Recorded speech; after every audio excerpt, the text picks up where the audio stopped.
Hey guys, so today I'm going to be giving you a little glimpse into my song Just Move and how I created one of the drops from it. I'm going to specifically be focusing on the second drop of the song, which is the acid drop, as people call it, because it has an acid bass line. And the reason I wanted to show you how I made this specific part of the drop is because this was a sample, almost 100% sample bass drop. The two other drops in the track were done with synthesizers, but this one was using a sampler. So I want to show you how I can build a bass line using a sampler, and it's pretty simple, and I think it'll translate no matter what program you're using. So I'm going to get rid of this and open up this file right here, which just has the sampler and the kick that I used. So I'll play this and let you hear what it sounds like. It's missing all of the FX and percussion and reverbs and stuff that from the original, but you'll hear basically just the acid synth and the kick in this.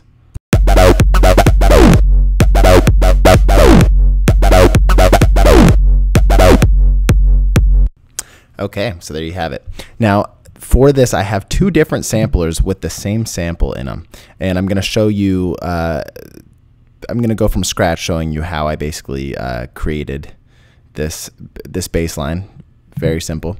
So I'm going to switch over to my rack view so you can see the samplers I have. So in Reason, there's a sampler called NNXT, which I used. Now, whatever program you have, you just want to open up your sampler of choice. I think most programs come with a sampler, and there's a ton of VST samplers out there. So open up your favorite sampler, and I just opened up. I was sitting around, and I was kind of uninspired at this point with the song Just Move. I was feeling a little bit stuck, so I said, you know what, let me backtrack, get away from all these synths, let me go back to my basics and just open up a Vengeance pack and go through these synth shots and see if I could find a cool synth shot that I like. So I was looking through them, and I came upon 98, and I was like, wow, that's kind of a cool acid sound. It's very short, it's pretty deep, and I decided to play around with it. So I used from Vengeance Electro Essentials 3 synth shot number 98, and I really didn't do much to it other than add a little reverb. I have one compressor here, which I used for sidechain compression, and I have one gated reverb here, which I think I just reset by accident. Let me undo that. Cool. So I can play it for you with and without the reverb. This is without the reverb. This is with the reverb.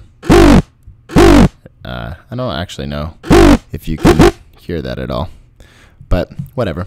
So that's the first synth. Now I created a second sampler because I wanted the long notes of this bass line to have a different effects chain than the short notes. So I just created two samplers. This sampler has the exact same synth shot in it, but I layered 3 different reverbs onto this one. So if I were to play this one, you can hear it's more affected. It sounds more distorted and crunchy. Here's take a listen. You can compare that to this. They are different. So if I just solo this second sampler, you'll hear how these are the long notes. Here we go.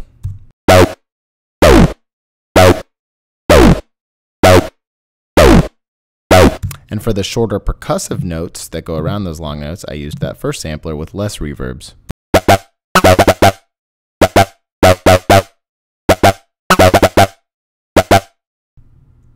And then when they're together, you get this.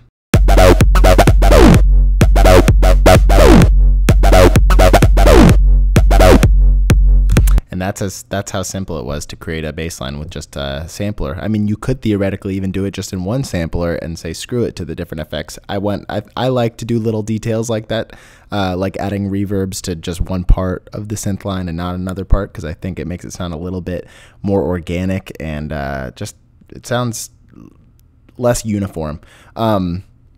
But you can do it however you like. The only other step to this that I'm going to show you is really quickly. I don't know if you guys use Reason and don't know about the Regroove mixer. It's very important. I know if you're using Ableton or something like that, you can use, I think they call it Swing, but it's the same thing. But basically, if you click on this icon down here, this pulls up this Groove mixer, the Regroove mixer, and this is how I created the swing on it.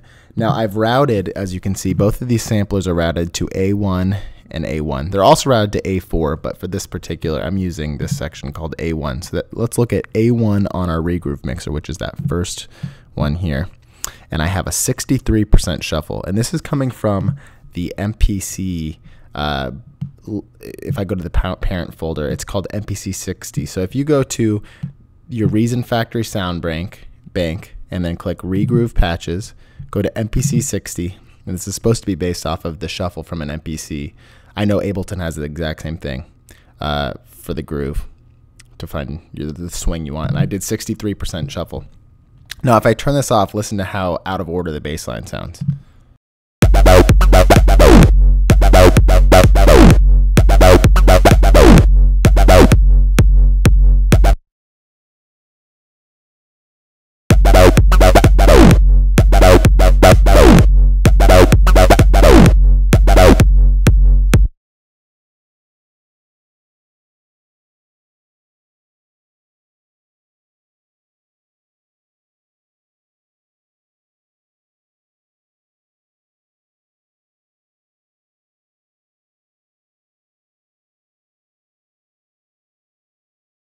Okay, now I'll turn it on. You'll hear that the swing came back.